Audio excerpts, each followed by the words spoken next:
Bueno, hemos estado durante el año basando las reflexiones dominicales en la primera carta de Pablo a los Corintios, un libro del Nuevo Testamento, una epístola, una carta.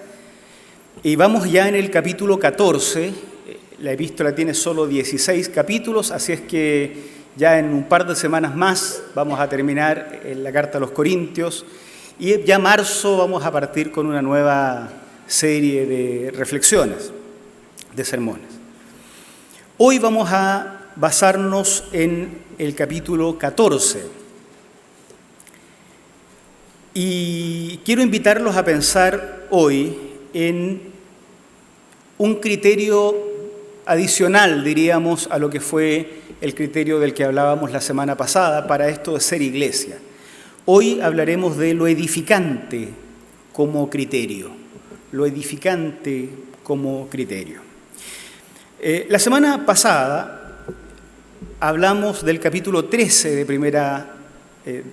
la primera epístola a los Corintios. El capítulo 13 era conocido, ¿se acuerdan?, como el poema del amor o el canto del amor, una sección donde se habla del amor de una forma sublime y nosotros decíamos que ese es el criterio, esa es la vereda donde debiéramos estar en esto de servir al Señor.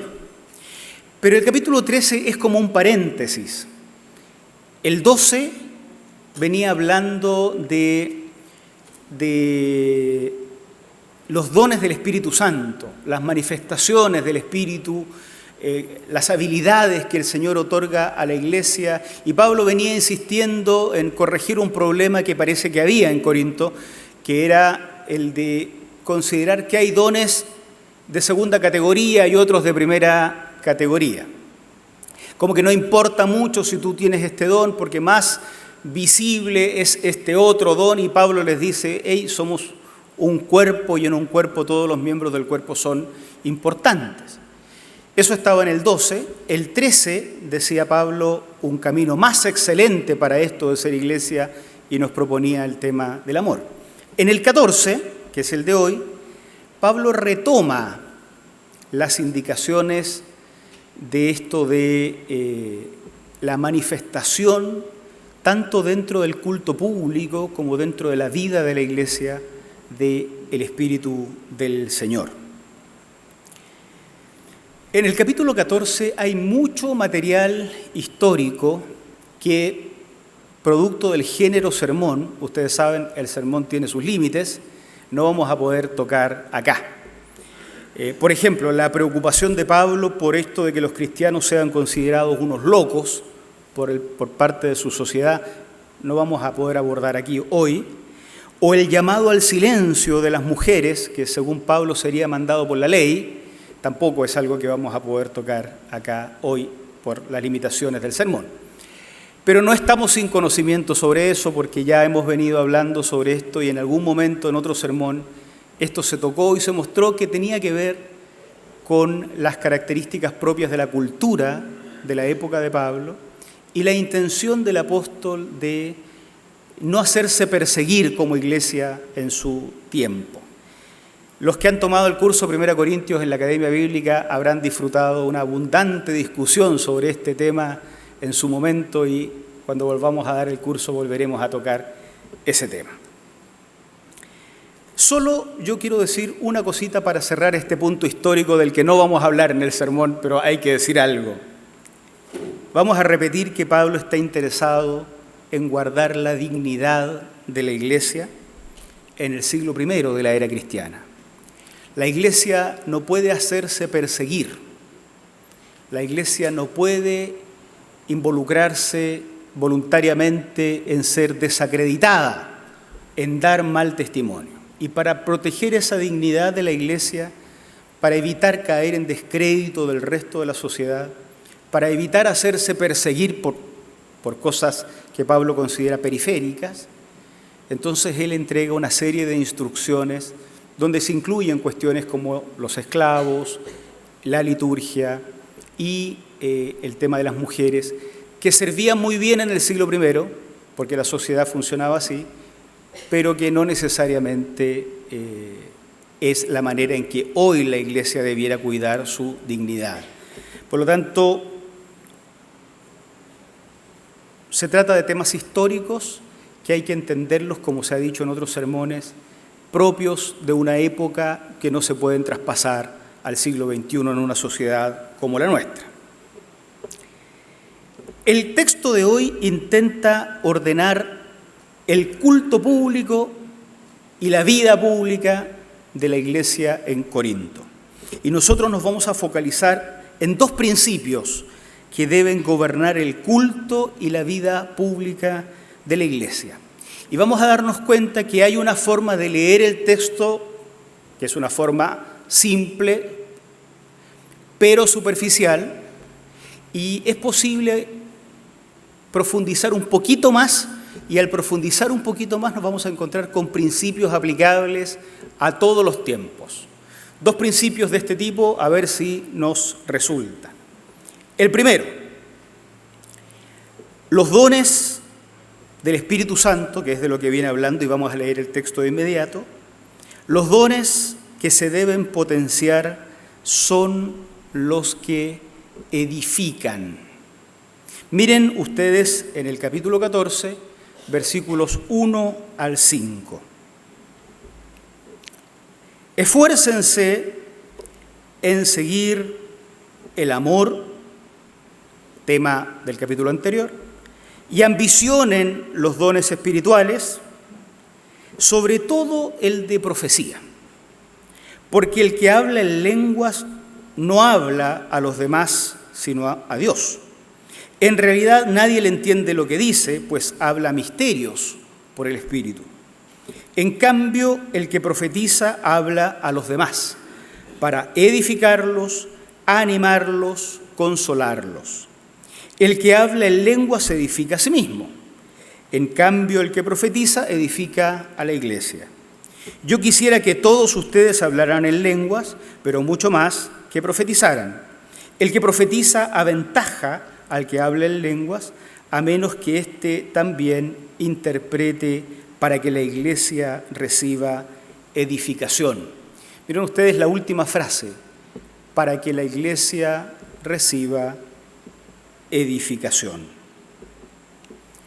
La corrección, la indicación que entrega Pablo contiene lo siguiente: hablar en lenguas es una bendición de Dios, digámoslo en estos términos. Estos capítulos fueron de los capítulos más sabrosos que yo pude disfrutar en mi adolescencia. Algunos de ustedes también seguramente. En la Iglesia Alianza Cristiana y Misionera creemos en la vigencia total de todas las manifestaciones y los dones del Espíritu Santo. Siempre lo hemos creído, ¿no? La Alianza es una iglesia donde se cree en el poder vigente del Señor, el poder actual del Señor. El problema era que, aunque lo creíamos, no era común ver en las iglesias aliancistas manifestaciones de este tipo. No era muy normal. Es como si lo creíamos y lo hubiéramos leído en libros nomás, pero las iglesias no lo vivenciábamos mucho de estas cosas. Pero hubo épocas donde sí las iglesias experimentaron, por ejemplo, abundancia en dones de lenguas. ¿Qué es el don de lenguas? Hasta donde logramos entender, porque acuérdense ustedes que no hay ninguna filmación de lo que pasó en el siglo I. Así es que lo que hacemos nosotros es tratar de comprender cómo vivimos nosotros estas experiencias y luego imaginamos que así eran en el siglo I de la era cristiana. Pero no estamos completamente seguros de eso tampoco. Pero ¿qué entendemos por el don de lenguas? Esa es una gracia del Señor, una capacidad dada por Dios, una manifestación del Espíritu de Dios, que hace que una persona que no tenga conocimiento previo de un idioma humano, lo hable, sin saber a veces lo que está diciendo. La Biblia también menciona lenguas angelicales. Suponemos que se trata de idiomas no hablados en el mundo, pero sí en los lugares celestiales, probablemente. Nosotros intuimos estas cosas porque no hay forma de saberlo a ciencia cierta.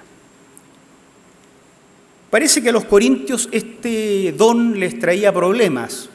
Probablemente algunos consideraban que eran más importantes que otros.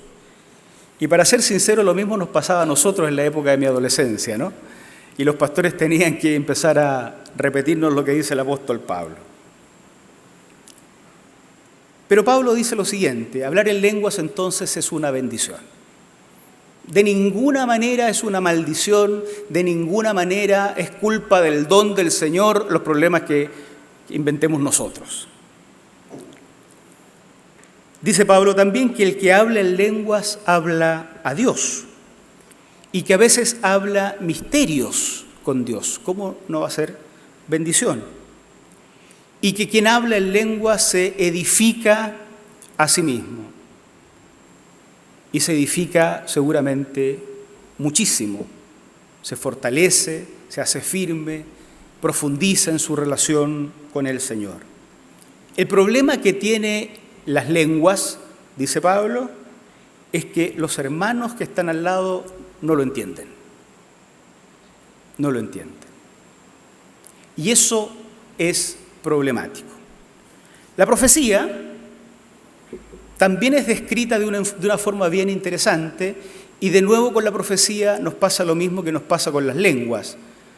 Solo leemos de los profetas, vemos actualmente algunas personas que dicen manifestar el don de profecía, pero entre ambos no tenemos nada, no hay una filmación del siglo I, así es que imaginamos nomás cómo pudo ser. Pero la descripción de Pablo sobre el profeta es muy interesante porque dice que habla a los demás para edificarlos, para animarlos, para consolarlos.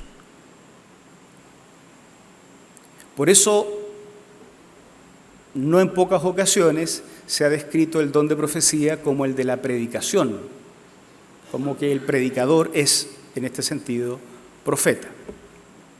Formas en que intuimos nomás cómo pudo ser la iglesia en el siglo I, para ser muy honestos.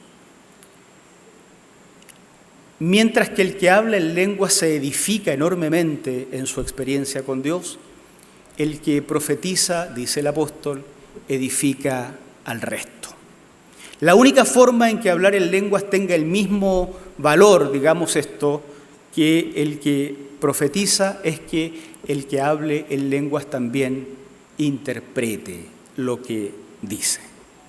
Las iglesias, aun que estamos separados por siglos de la iglesia temprana y aunque solo intuimos de qué están hablando, no hay forma de verificarlo, y tenemos experiencias carismáticas también, las iglesias hacemos bien en acatar el protocolo que establece el apóstol Pablo.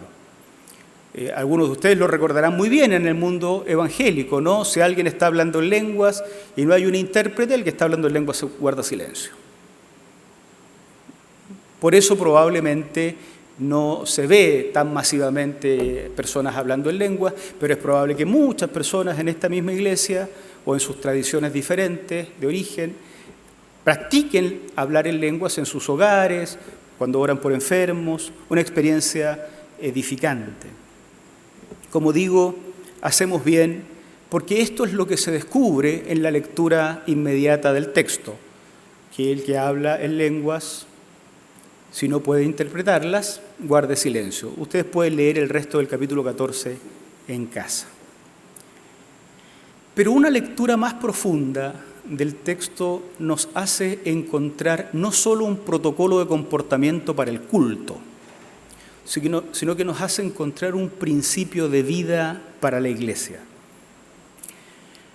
La razón por la que hablar en lenguas parece para Pablo menos apetecible que profetizar es porque uno de los dos dones edifica al resto. La lectura profunda que les propongo establece este criterio: lo que no edifica no puede formar parte del culto público ni de la vida de la iglesia. aquello que no edifica, con lo cual lo que edifica se establece en criterio para hacer lo que hacemos. Esto es súper relevante. Esta es la razón por la que la iglesia tiene que pensar y discutir qué va a decir en un púlpito el pastor el domingo. ¿Qué se va a predicar? ¿Edifica? ¿Contribuye a construir una iglesia robusta? Recuerden que la palabra edificación está implicada en la metáfora de la construcción que Pablo usa cuando habla de la iglesia en Corinto. Él dice que hay un cimiento, que hay una construcción hacia arriba. Bueno, lo que edifica es aquello que debe formar parte del culto público, pero también de toda la vida de la iglesia. Esa es la razón por la que hay que pensar qué se dice. Esa es la razón por la que hay que pensar qué se canta. No todo lo que se canta edifica, no todo lo que se predica podría edificar. Esa es la razón por la que todo lo que acontece en el culto público tiene que estar pensado. Ustedes saben que los colores de nuestro mantel, de las flores, la forma en que está la Biblia, la cajita que contiene el aceite, es fruto de una discusión permanente de un equipo de liturgia del cual depende ornato en la iglesia. Todo esto habla, todo esto dice, y si no dice, entonces uno podría preguntarse, ¿edifica lo que hacemos o no edifica lo que hacemos? Pero eso es quedándonos en el culto público. ¿Edifica lo que hacemos en nuestra vida eclesiástica? Cuando nos abrazamos en la mitad del culto, ¿edifica? Cuando nos tomamos un café conversado a la salida, ¿edifica? Cuando nos damos un abrazo, cuando nos saludamos. Entonces, la propuesta del capítulo es que nosotros tengamos internamente esta pregunta: ¿cómo mi participación en la vida de la iglesia, con esos dones maravillosos que el Señor nos dio a cada uno de nosotros? Ya hemos dicho que los dones no están restringidos a los 9 que aparecen en la lista, los dones son muchos más. ¿Cómo mi participación en la vida de la iglesia con esos dones edifica a la iglesia en medio de la cual yo sigo a Jesús? ¿De qué manera? Alguien podría decir, bueno, pero yo no predico, yo no canto, no toco un instrumento musical, no estoy encargado de la coordinación. No, es que la vida de la iglesia no es solo esto. La vida de la iglesia es una cosa mucho más amplia que lo que vemos. Y hay muchísimos ministerios en las iglesias que son invisibles.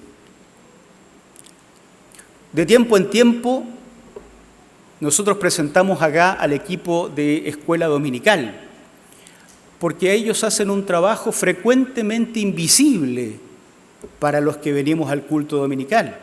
En este horario, nuestras profesoras y profesores están enseñando a nuestros niños, los juveniles están en una clase con sus líderes, enseñando, trabajando y pasan la semana estudiando lo que tienen que enseñar. Y nosotros no los vemos nunca, no les damos nunca un aplauso al equipo de escuela dominical. Y el futuro de la iglesia está ahí. De ahí saldrán los futuros líderes, diáconos. Si ustedes agregan la Academia de Arte, de ahí saldrán los futuros músicos de la iglesia, y cantantes, y pastores, y predicadores. También, por supuesto. Pero son trabajos invisibles. Las personas que nos preparan el cafecito, que permiten una conversación de 2, 3 minutos a la salida, que puede ser lo que uno necesitaba antes de irse de la iglesia, son invisibles. Las personas que administran las finanzas de la iglesia, metidos en algún rincón por ahí, haciendo una tarea u otra tarea, son frecuentemente invisibles. Y gracias a su administración podemos tener toda la infraestructura que tenemos. La cuestión es, ¿cómo mi participación en la vida de la iglesia, con esos dones que el Señor me da, que no son los mismos que el del que está al lado, que no son los mismos del que está al frente, ¿cómo contribuye a edificar? Y fíjense que uno podría hacerse una pregunta equivocada si está parado en la vereda contraria. Me siento y digo, a ver, ¿cómo me edifican estos? A ver, que me edifiquen los músicos. Yo hoy día voy a revisar cómo me edifican los músicos, los predicadores. En lugar de preguntarme cómo contribuyo a edificar a otros. Entonces los dones del Espíritu que se deben potenciar son aquellos puestos al servicio de la edificación de la comunidad en medio de la cual yo sigo a Jesús, con mis grandes victorias, con mis grandes fracasos, igual que los otros que forman parte de esa misma comunidad. El segundo punto está vinculado con el primero. Lo que no se entiende no edifica. Uno extrae esta idea del mismo texto que estamos leyendo. Lo que no se entiende no edifica. Miren el versículo 6 al 12. Hermanos, Pablo está escribiendo desde lejos una carta a una iglesia que él mismo fundó, pero él está lejos. Si ahora fuera a visitarlos y les hablara en lenguas, con un idioma desconocido, ¿de qué les serviría a menos que les presentara alguna revelación, conocimiento, profecía o enseñanza? Aún en el caso de los instrumentos musicales, tales como la flauta o el arpa, y yo pensaría en la batería, en la guitarra, el bajo, el piano.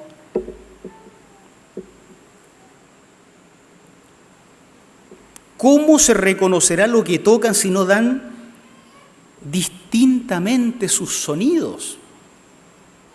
Si todos sonaran igual, si todos fueran lo mismo. ¿Qué problema tendría Camilo, que arma el culto cada domingo y dice, al lado de la batería voy a poner una guitarra y un piano para que suene esta? Si todo sonara como batería, si todo sonara como piano, si todo sonara como guitarra, ¿qué problema tendría Camilo, que arma el culto cada domingo?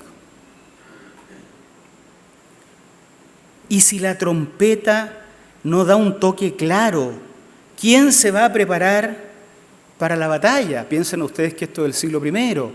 La trompeta indica cuándo hay que avanzar, cuándo hay que retroceder, cuándo hay que retirarse o tal vez rendirse. Si la trompeta no se distingue. Son ejemplos tan obvios que uno dice, mire cómo Pablo es clarito para explicar las cosas. Así sucede con ustedes. A menos que su lengua pronuncie palabras comprensibles, ¿cómo se sabrá lo que dicen? Será como si hablaran al aire. ¿Quién sabe cuántos idiomas hay en el mundo y ninguno carece de sentido? Pero si no capto el sentido de lo que alguien dice, seré como un extranjero para el que me habla y él lo será para mí. Por eso ustedes, ya que tanto ambicionan dones espirituales, procuren que estos abunden para la edificación de la iglesia. Termina con la misma frase con la que terminaba la sección anterior, para la edificación de la iglesia. El problema que tiene el hablar en lenguas es que no se entiende. Cuando eso se supera, las lenguas edifican. Una primera lectura, la lectura más llana que podemos hacer, nos indica con claridad que estas expresiones carismáticas se convierten en expresiones que edifican a la iglesia en el momento en que se tornan comprensibles. Y la mayoría de las iglesias hemos internalizado eso, ¿no? Nuestros pastores nos decían, bueno, muy bonito, pero si no se les entiende, den espacio a las cosas que se entiendan. Entonces ahí, a veces uno se enojaba cuando los pastores le decían a uno que no tanto de eso y más de esto, ¿no? pero tenían razón porque ya Pablo hace 2000 años venía enseñando que este era el camino correcto. Con todo, esa es simplemente la primera lectura llana que uno puede hacer. Y esa fue la razón por la que el protestantismo tradujo la Biblia. Durante toda la Edad Media, la Biblia estaba en latín, bueno, también después de la Edad Media en muchos lugares. El protestantismo se preguntó qué sentido tiene tener este libro que bendice a las naciones sin que las naciones puedan leerlo. Los protestantes comenzaron a traducir a los idiomas vernáculos, los idiomas donde el pueblo nacía. Entonces los alemanes tuvieron su Biblia en alemán y pudieron leerla en alemán los que sabían leer, porque el latín era una lengua culta de los eruditos y el pueblo en general no sabía. Y se tradujo al castellano. Pero las lenguas siguen avanzando, los idiomas son vivos, por lo tanto se siguen actualizando las Biblias para hacerlas cada vez más comprensibles, porque si no se comprende algo, no edifica. Y esa es la parte profunda de esta lectura.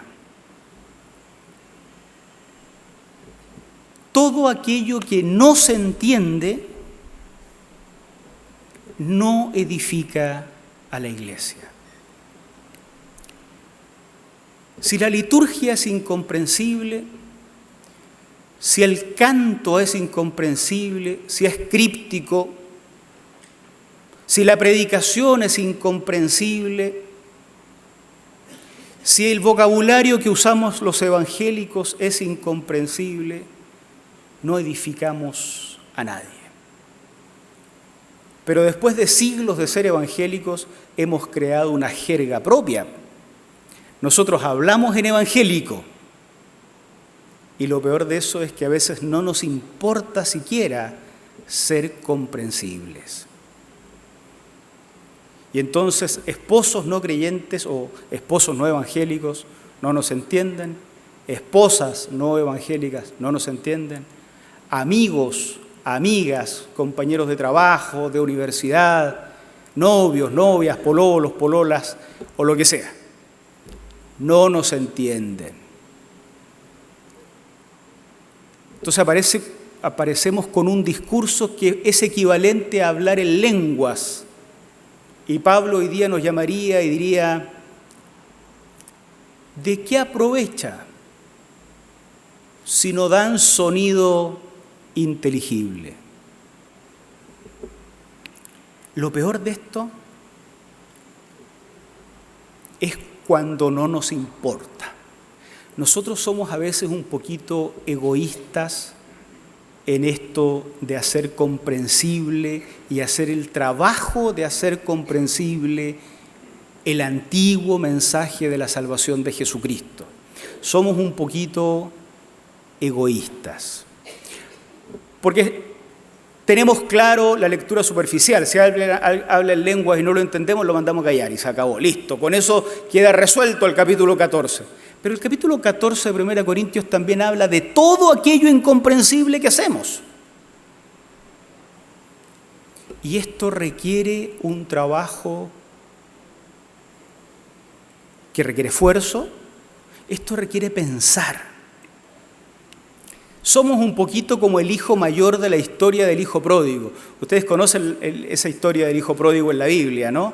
Un padre tenía 2 hijos, uno era el hijo bueno, que siempre estuvo con él, pero el hijo menor quiso ir a conocer la vida, se gastó la herencia antes de tiempo, se portó muy mal y cuando se le acabó todo, después de haber desprestigiado el nombre de la familia, volvió a la casa. El padre, en vez de castigarlo, lo recibe con los brazos abiertos. Y el que se enoja es el hijo bueno. Y nosotros a veces somos como el hijo bueno. Ya tenemos una forma de hablar. ¿Para qué vamos a invitar gente de afuera que hay que explicarle? Ya tenemos unas canciones que no sabemos de memoria. ¿Para qué vamos a invitar gente de afuera para tener que inventar nuevas canciones más comprensibles? Ya tenemos una versión de la Biblia que la hemos leído siempre. ¿Para qué vamos a buscar Biblias más comprensibles? Mejor, si somos 4, quedémonos los 4 acá adentro. Cerremos la puerta y esperamos hasta que el Señor venga, los 4 que estamos acá. Somos un poquito egoístas porque a veces no tenemos ganas de hacer el ejercicio de hacer comprensible lo que creemos, lo que anunciamos, lo que da salvación a las personas. El capítulo 14 de la primera carta a los Corintios entonces nos habla de este criterio. Si no edifica, desechémoslo. Si tenemos actitudes que no edifican, dejémoslas de lado. Si somos incomprensibles en lo que decimos o en lo que cantamos, no edificamos. Es como hablar en lenguas. Por lo tanto, hagamos el trabajo y el ejercicio de traducir nuestra fe, la firme fe que tiene 2000 años de antigüedad en Jesucristo, a una forma comprensible. Voy a volver a poner el ejemplo de los profesores de la escuela dominical. Ellos traducen todos los domingos el antiguo mensaje a una lengua comprensible por sus estudiantes de 0 a 14 años. A veces se las cantan, a veces se las dramatizan, a veces se las pintan, a veces construyen cosas con las manos, pero traducen el viejo mensaje de salvación a una forma comprensible. Si no lo hicieran, no están edificando a nuestros hijos e hijas.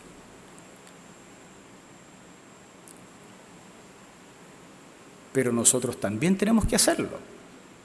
Y entonces hay que esforzarse en la predicación, hay que esforzarse en el canto, hay que esforzarse en la conversación, hay que esforzarse para hacer comprensible el antiguo mensaje, porque lo que no edifica hay que dejarlo de lado y cambiarlo por lo que edifica, y lo incomprensible claramente no edifica. Iniciando el año, todos los ministerios están evaluando qué hacer durante este 2004 y qué dejar de hacer. Hay discusiones ahí por los grupos de niños, las mujeres, los grupos en casa, la academia bíblica, ya discutiendo cómo partimos marzo, qué hacer, qué no hacer, etc.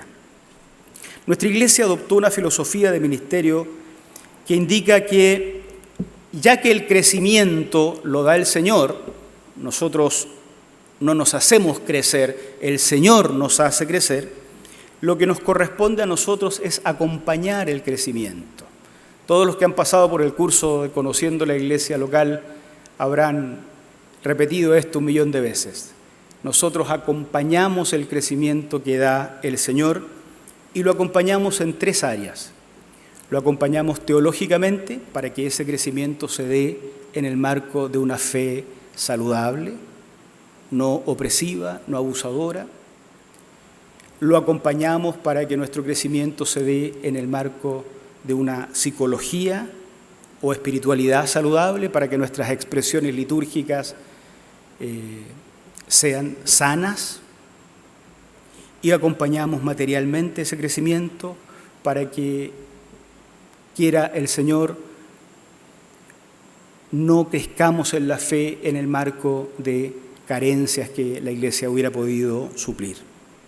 Así es que todo lo que hacemos se justifica de alguna forma en alguna de estas 3 áreas del acompañamiento. Pero la semana pasada veíamos otro criterio todavía más fino, el del amor, ¿se acuerdan? Todo lo que hagamos en la Iglesia tiene que hacerse bajo el horizonte del amor, este amor tremendo que Pablo nos proponía, el amor del capítulo 13 de 1 Corintios. No en la vereda contraria, sino en aquella vereda donde el amor nos impulsa y justifica todo lo que hacemos o no hacemos en la Iglesia.